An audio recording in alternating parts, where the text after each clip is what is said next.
Santa Clara de Asís nació el 16 de julio de 1194 en la ciudad de Asís, región de Umbría, en Italia, en un periodo de grandes transformaciones políticas y espirituales.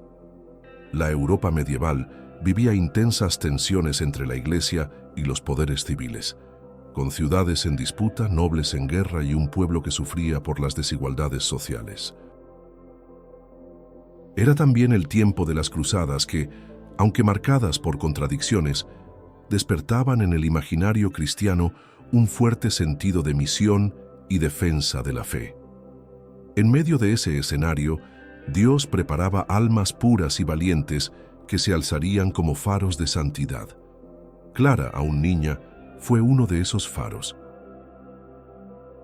Hija de una familia noble, creció rodeada de privilegios materiales, pero desde temprano mostraba una sensibilidad espiritual poco común, una mirada que parecía buscar algo más allá de la vida cómoda que tenía. Sus padres, Favaroneo Freduccio y Ortolana Fiumi, eran conocidos por la posición de destaque que ocupaban en la sociedad local.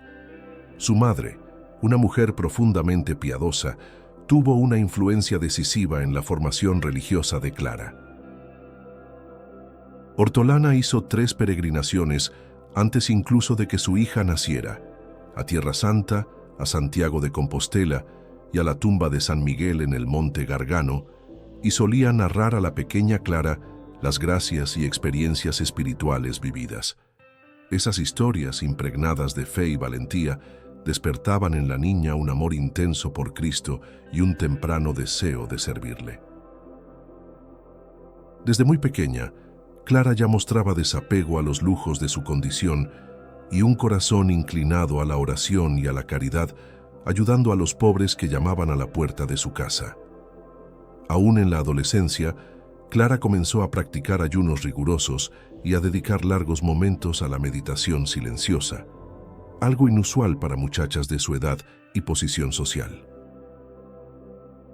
Mientras otras jóvenes soñaban con matrimonios ventajosos, vestidos caros y banquetes, Clara se encantaba más con las historias de santos y con la vida de penitencia que escuchaba de predicadores itinerantes.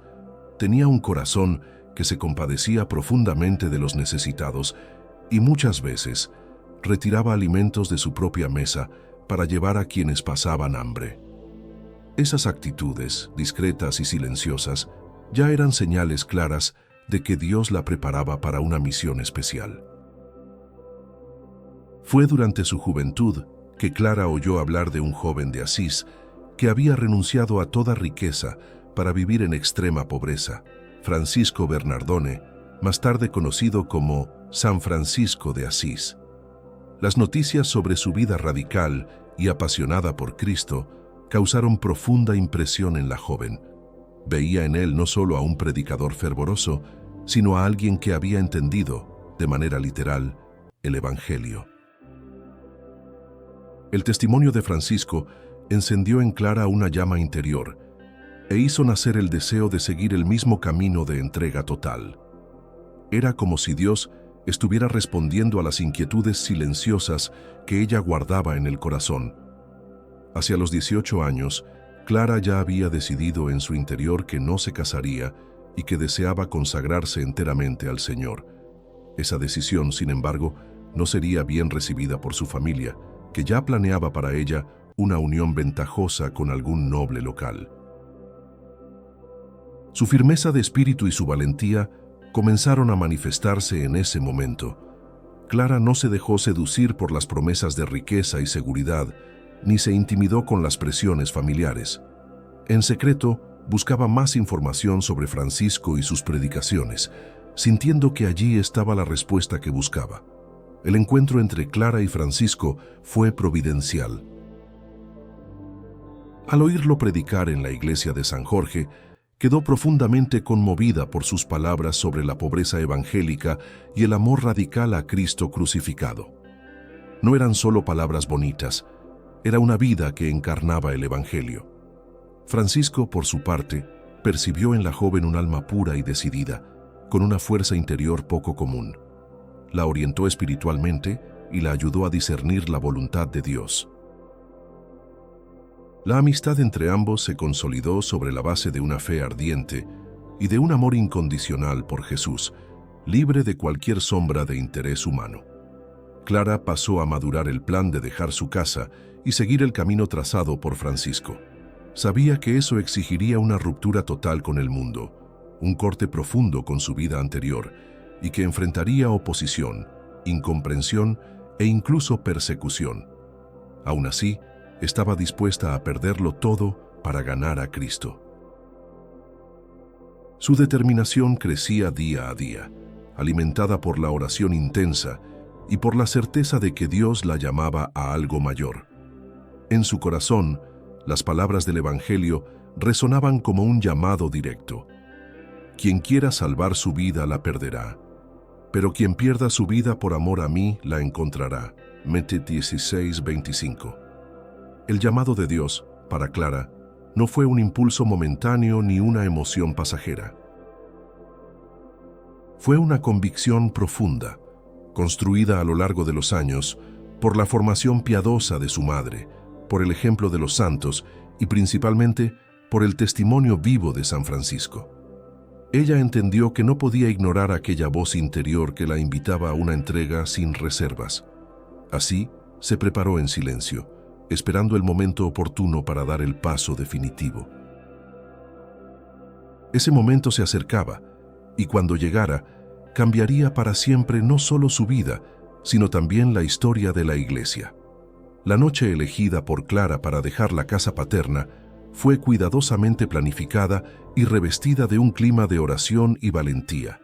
Era la noche del Domingo de Ramos de 1212, y la ciudad de Asís dormía bajo el silencio cortante del viento frío.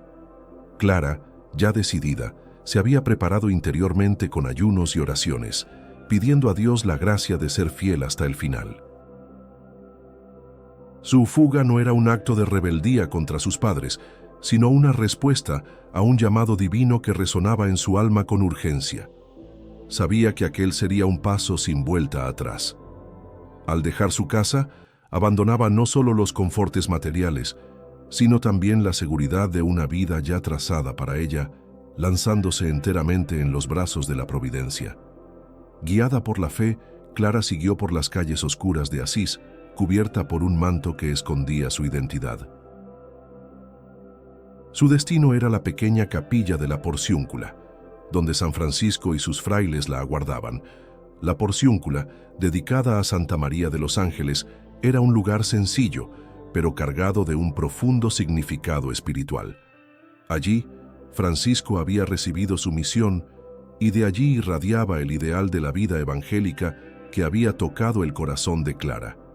Al llegar, fue recibida con calor fraterno y respeto, pues todos reconocían en ella a una joven movida por una gracia especial. El momento decisivo ocurrió cuando Clara, ante el altar, hizo su profesión de fe y consagró su vida enteramente a Cristo. Francisco cortó sus largos cabellos dorados, un gesto que simbolizaba su renuncia al mundo y su total entrega al Señor. Aquel acto no solo sellaba su elección, sino que también la liberaba de cualquier posibilidad de matrimonio arreglado o imposición familiar. Clara, de rodillas, sintió una paz profunda y una alegría indescriptible. Era como si, finalmente, hubiera encontrado el lugar que su alma siempre buscó, la unión plena con Cristo pobre y crucificado. Inicialmente, para protegerla de la violenta oposición de su familia, Francisco llevó a Clara a un monasterio benedictino cercano. Allí podría permanecer segura mientras se consolidaba su decisión. Sin embargo, la noticia de su fuga llegó rápidamente a oídos de la familia. Su tío y algunos parientes armados fueron al convento para forzarla a volver a casa. Encontraron a una Clara firme y decidida, que, aferrándose al altar, declaró que jamás retornaría a la vida que había dejado atrás. Su valentía y determinación ante la presión familiar fueron tan intensas que sus parientes terminaron retirándose, vencidos por la fuerza de su fe. Poco tiempo después, Francisco trasladó a Clara a otra comunidad de mujeres, hasta que finalmente se estableció en la iglesia de San Damián, que él mismo había restaurado. Ese lugar se convertiría en el corazón de la obra que Clara fundaría, la Orden de las Damas Pobres, más tarde conocidas como clarisas.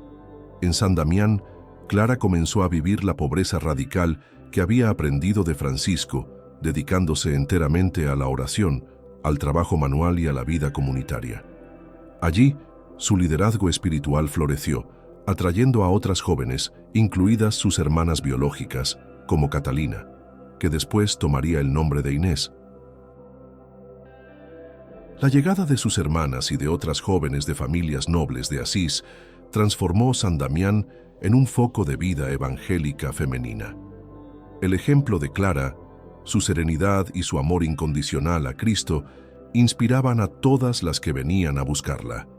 Ella no solo predicaba la pobreza y la humildad, sino que las vivía de forma tan auténtica que nadie dudaba de su entrega. Su vida estaba marcada por la simplicidad extrema. Se vestía con un hábito áspero, andaba descalza y trabajaba con sus propias manos para garantizar el sustento de la comunidad. Pero, sobre todo, su alma estaba siempre vuelta hacia la contemplación y la adoración del Santísimo Sacramento. Mientras muchos en la época veían la vida religiosa femenina solo como una forma de reclusión, Clara la transformaba en un camino de libertad espiritual y de profundo amor a Dios. Su clausura no era un aislamiento estéril, sino una entrega generosa por la salvación del mundo, ofrecida en oración constante. El vínculo espiritual con San Francisco permaneció fuerte, y él continuaba siendo su guía y amigo, visitándola y animándola en su misión. Clara, por su parte, veía en él el reflejo de Cristo pobre y crucificado, y buscaba imitar, en femenino, el ideal franciscano de vivir sin nada propio y depender únicamente de la providencia. El inicio de la vida religiosa de Clara estuvo, por tanto, marcado por el coraje, el sacrificio y una profunda alegría espiritual. Había dejado atrás una vida de privilegios para abrazar la cruz de Cristo y jamás se arrepentiría de esa elección. En San Damián Dios comenzaba a escribir, a través de ella, una historia de santidad que traspasaría los siglos. Su decisión de seguir a Cristo en la pobreza absoluta sería no solo un testimonio para sus contemporáneas, sino también un faro luminoso para generaciones futuras de consagradas y laicos que desearan vivir el Evangelio en su radicalidad. La vida en el monasterio de San Damián pronto se convirtió en un reflejo vivo del ideal franciscano adaptado al universo femenino. Santa Clara estableció una rutina de oración y trabajo que unía austeridad y amor fraterno. El día comenzaba antes del amanecer con largos momentos de silencio y meditación, seguidos por la recitación del oficio divino. Clara insistía en que todas las hermanas dedicaran parte del tiempo a trabajos manuales, como costura y bordado, no solo para el sustento del convento, sino también como forma de ofrecer cada gesto a Dios. La pobreza se observaba con rigor. No poseían bienes propios, vivían del trabajo de sus manos y de limosnas, y hasta la casa donde residían era sencilla, sin adornos superfluos. La espiritualidad de Clara se centraba en la contemplación profunda del misterio de Cristo, especialmente en su pasión. Enseñaba a las hermanas que la verdadera alegría no estaba en los placeres del mundo, sino en la unión íntima con Jesús crucificado. Ese amor se expresaba en prácticas penitenciales rigurosas, ayunos prolongados, noches pasadas en oración y uso de vestimentas ásperas. Clara creía que el cuerpo disciplinado ayudaba al alma a permanecer vigilante. Aún así, su exigencia nunca era opresiva. Conocía los límites de cada hermana y adaptaba las reglas con discernimiento, procurando siempre que el espíritu de todas se mantuviera alegre y dispuesto a servir al Señor. Una de las características más marcantes del liderazgo de Clara era la maternidad espiritual. A pesar de ser la fundadora y abadesa, no se colocaba por encima de las demás, sino como sierva de todas. Solía ser la primera en ejecutar las tareas más humildes, como barrer el suelo o lavar los platos, para dar ejemplo. Esa actitud inspiraba en las hermanas un amor profundo por ella, no por su título, sino por su humildad y coherencia. Clara creía que la verdadera autoridad en el reino de Dios se mide por el servicio, no por el poder. Así, San Damián se convirtió en un lugar donde la jerarquía se vivía como cuidado mutuo. En los primeros años, la comunidad enfrentó pruebas serias. La pobreza radical significaba muchas veces no tener alimento suficiente o recursos para mantener la vida en el monasterio, pero Clara y sus hermanas nunca dudaban de la providencia. Hay relatos de que en momentos de escasez extrema aparecían milagrosamente panes o donaciones inesperadas, siempre interpretadas como señales del cuidado de Dios. Esos acontecimientos fortalecían aún más la confianza de la comunidad y consolidaban la certeza de que habían elegido el camino correcto. El vínculo con San Francisco continuaba siendo fuente de fuerza e inspiración.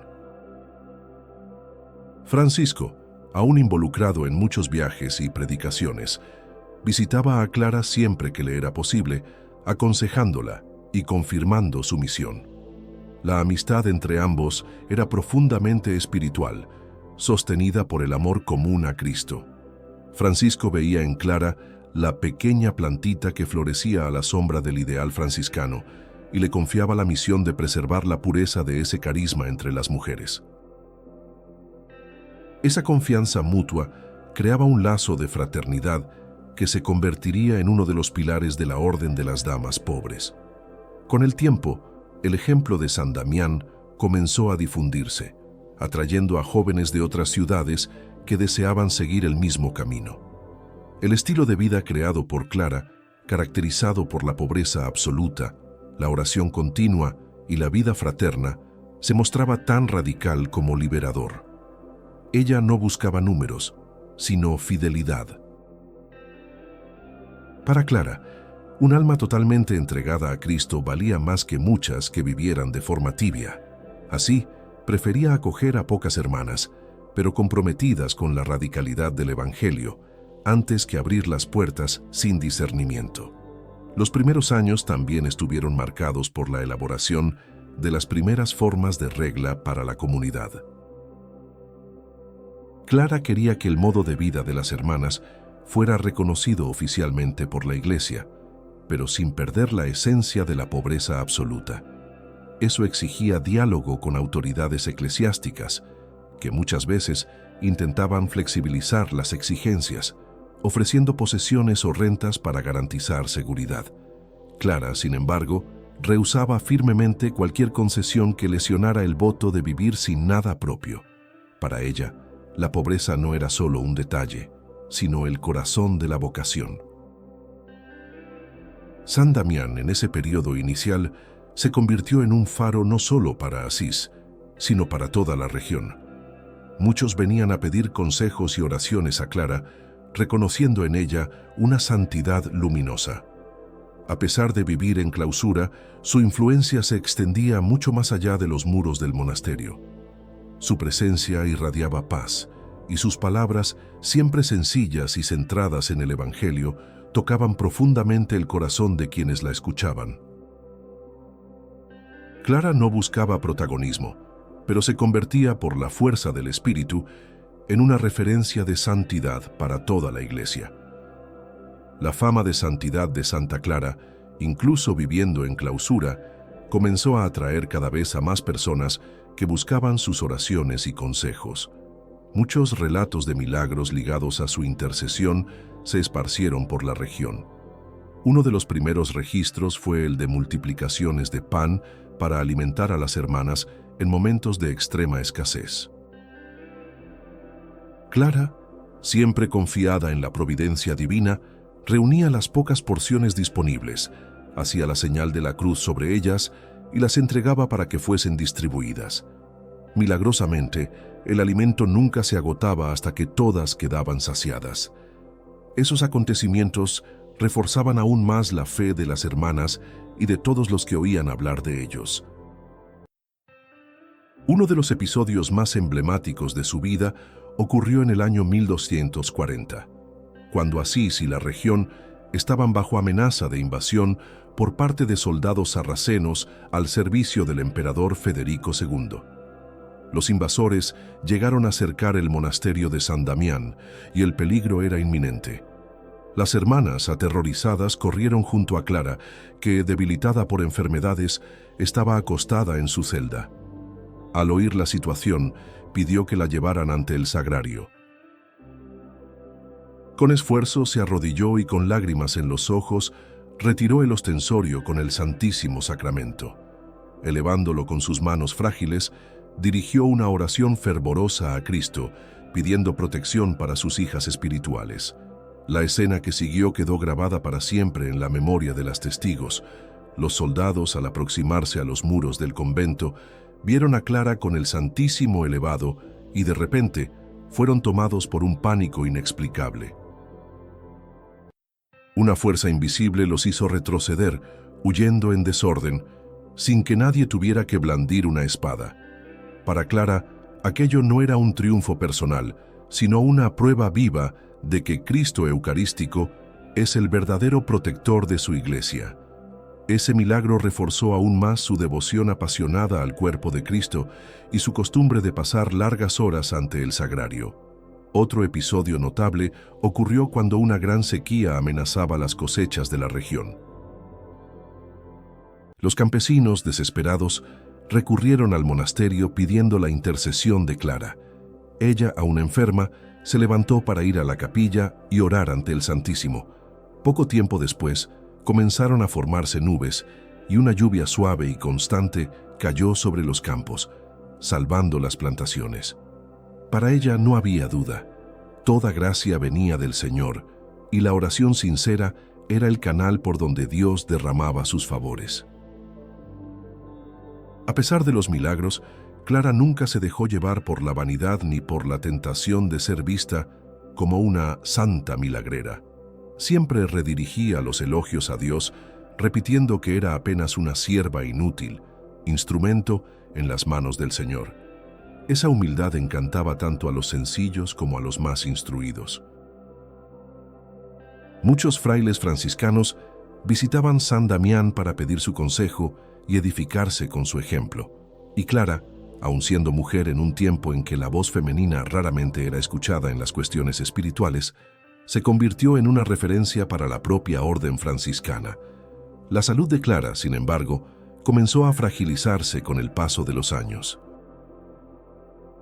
Desde joven se sometía a ayunos y penitencias rigurosas, y sumados al trabajo constante y a las vigilias, esos hábitos minaron su fuerza física.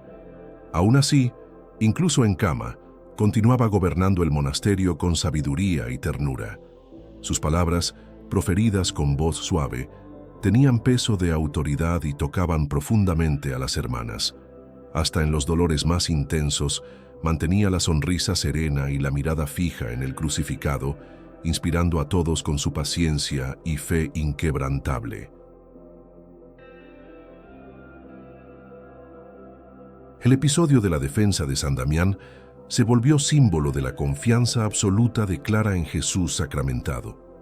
Ese gesto heroico es recordado hasta hoy en la iconografía de la santa, que con frecuencia es representada sosteniendo un ostensorio o un copón. Su vida mostró que incluso en tiempos de guerra y de miedo, la fuerza del cristiano está en la oración y en la presencia real de Cristo en la Eucaristía. El testimonio de Clara atravesó los muros de la clausura y se difundió por toda la cristiandad, dejando claro que la santidad no depende de estar en el mundo, sino de vivir plenamente la voluntad de Dios en el lugar donde Él nos pone. A medida que avanzaban los años, la salud de Santa Clara se volvía cada vez más frágil. Décadas de ayunos rigurosos, penitencias y noches mal dormidas cobraron un alto precio de su cuerpo. A pesar de ello, su mente y su espíritu permanecían lúcidos y firmes. Incluso postrada durante largos periodos, continuaba gobernando el monasterio de San Damián con la misma atención y celo de cuando estaba fuerte. Sus orientaciones, muchas veces dadas acostada en su celda, estaban siempre cargadas de sabiduría e inspiraban profunda confianza en las hermanas. Para Clara, la enfermedad no era un obstáculo para servir a Dios. Por el contrario, era una oportunidad más de unirse al sufrimiento de Cristo crucificado. Durante ese periodo de enfermedad, Clara intensificó aún más su devoción al Santísimo Sacramento. Era común que pasara horas en oración silenciosa, contemplando la hostia consagrada y derramando lágrimas de amor. Sus hermanas testificaban que, al salir de esas largas adoraciones, su semblante, aún pálido y frágil, irradiaba una paz sobrenatural. Para ella, cada momento ante la Eucaristía era un encuentro íntimo con el mismo Señor, fuente de fuerza y consolación. Esa profunda espiritualidad eucarística marcaría para siempre la identidad de la orden que fundó. Al mismo tiempo, Clara libraba una batalla espiritual y administrativa, la aprobación definitiva de la regla de las damas pobres. Desde el inicio, había establecido que sus hermanas vivirían en pobreza absoluta, sin poseer ningún bien, ni siquiera en común, confiando enteramente en la providencia. Esa propuesta era considerada radical por muchos, incluso por autoridades eclesiásticas, que sugerían atenuar las exigencias para garantizar mayor seguridad material. Pero Clara permaneció inquebrantable, convencida de que la pobreza era el cimiento de su vocación y de que renunciar a ella sería traicionar el carisma recibido de Dios. Esa lucha por el privilegio de la pobreza se extendió por años, exigiendo de Clara paciencia y firmeza en las negociaciones con cardenales y papas. En 1228, el Papa Gregorio IX le concedió el privilegio de la pobreza, reconociendo oficialmente el derecho de su orden a vivir sin posesiones.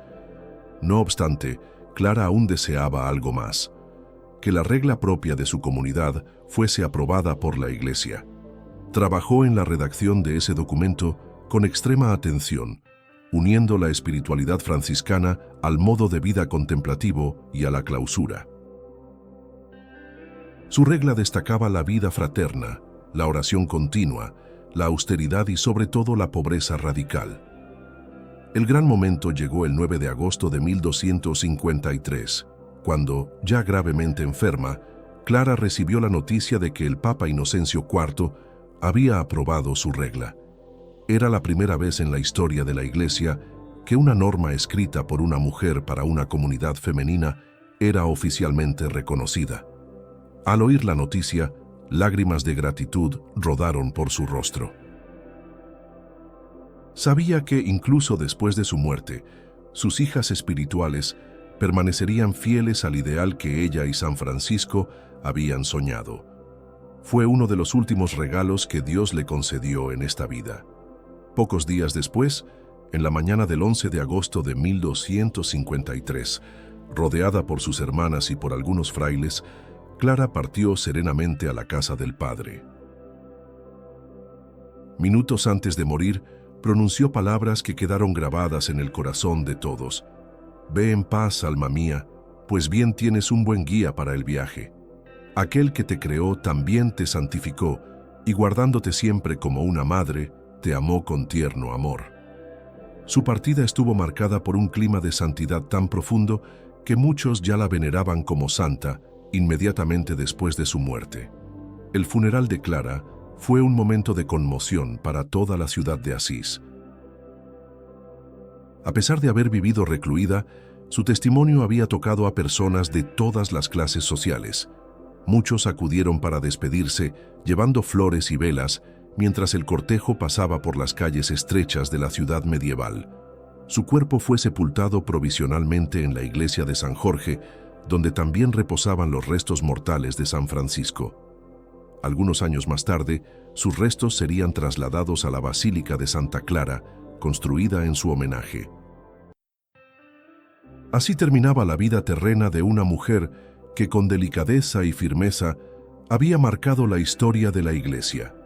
Santa Clara dejó para sus hijas espirituales y para todo el pueblo cristiano un ejemplo luminoso de fidelidad al Evangelio, amor radical a Cristo y confianza ilimitada en la providencia divina. Su muerte no significó el final, sino el inicio de una presencia que continuaría inspirando generaciones, sostenida por el legado de su vida y por la fuerza de su intercesión ante Dios. Tras la muerte de Santa Clara, la noticia de su partida se difundió rápidamente por toda la región de Umbría y por las comunidades franciscanas esparcidas por Europa.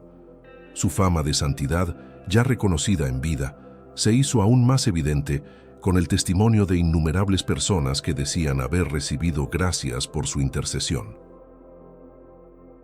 Las hermanas de San Damián y los frailes menores comenzaron a relatar detalles de su vida, sus virtudes heroicas, sus milagros y su fidelidad absoluta a la regla de la pobreza.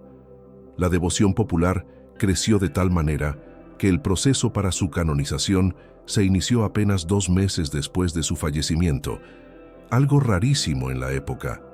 El Papa Inocencio IV, que había aprobado su regla poco antes de su muerte, quedó profundamente conmovido por los testimonios que recibió. Las investigaciones reunieron relatos de milagros atribuidos a su intercesión, incluidas curaciones físicas imposibles a los ojos de la medicina medieval y liberaciones espirituales de personas que recurrían a ella con fe. Entre esos relatos destacaban casos de enfermos que, tras pedir la intercesión de Clara, se levantaban de lechos de muerte o eran curados de enfermedades incurables para el tiempo. Esas gracias se interpretaban como señales claras de la presencia de Dios actuando por medio de la santa. El 15 de agosto de 1255, apenas 2 años después de su muerte, el Papa Alejandro IV proclamó oficialmente a Santa Clara como santa de la Iglesia Católica. La ceremonia de canonización, realizada en Asís, estuvo marcada por una gran participación popular, reuniendo clérigos, frailes franciscanos, hermanas clarisas, nobles y campesinos. Clara fue presentada a la Iglesia como modelo de santidad femenina, ejemplo de pureza, humildad y amor absoluto a Cristo pobre y crucificado. El Papa, en su homilía, destacó el valor con que defendió la pobreza evangélica y la fuerza de su fe, incluso ante la enfermedad y la fragilidad física. Tras su canonización, su cuerpo fue trasladado a la Basílica de Santa Clara, construida especialmente para albergar sus reliquias. La basílica, erigida en estilo gótico, se convirtió rápidamente en un centro de peregrinación. Fieles de varias partes del mundo comenzaron a visitar su tumba, llevando pedidos, agradecimientos y testimonios de milagros alcanzados. Hasta hoy, los peregrinos se arrodillan ante su cuerpo incorrupto, que permanece expuesto para la veneración, y sienten la paz y la inspiración que su presencia transmite. El legado de Santa Clara, sin embargo, no se limitó a Asís. Su orden de las clarisas se extendió por diversos países, llevando consigo el carisma de la pobreza radical, de la vida de oración y de la fraternidad. Hoy, monasterios clarisas existen en los 5 continentes, viviendo el espíritu que Clara transmitió a sus primeras hermanas.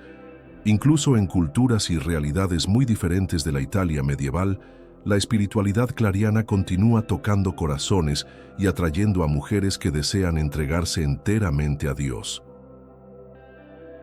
Santa Clara también se convirtió en patrona de varias causas y profesiones. Es especialmente invocada como patrona de la televisión, título concedido por el Papa Pío XII en 1958, debido a un episodio milagroso en el cual, estando enferma e imposibilitada de participar en la misa de Navidad, habría visto y oído toda la celebración proyectada en su celda como si estuviera presente. Además, es considerada protectora de los bordadores y de las lavanderas, reflejando los trabajos humildes y silenciosos que realizaba en San Damián. Su fiesta litúrgica se celebra el 11 de agosto, día de su entrada en el cielo. El ejemplo de Santa Clara permanece actual, especialmente en un mundo marcado por la búsqueda incesante de riqueza y seguridad material. Su vida nos recuerda que la verdadera libertad está en el desapego y que la alegría plena solo se encuentra en la unión con Cristo.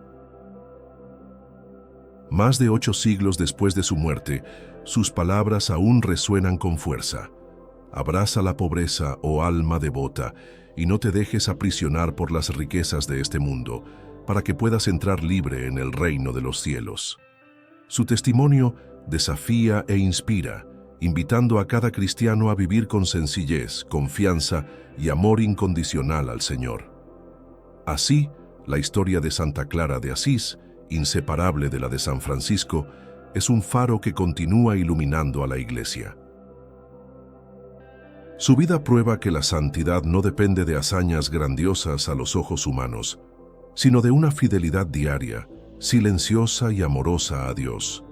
En el silencio de su clausura, gritó al mundo, con la propia vida, que Cristo basta. Y ese mensaje, simple y eterno, continúa resonando, invitándonos a todos a seguir el mismo camino de entrega y confianza absoluta en el Señor.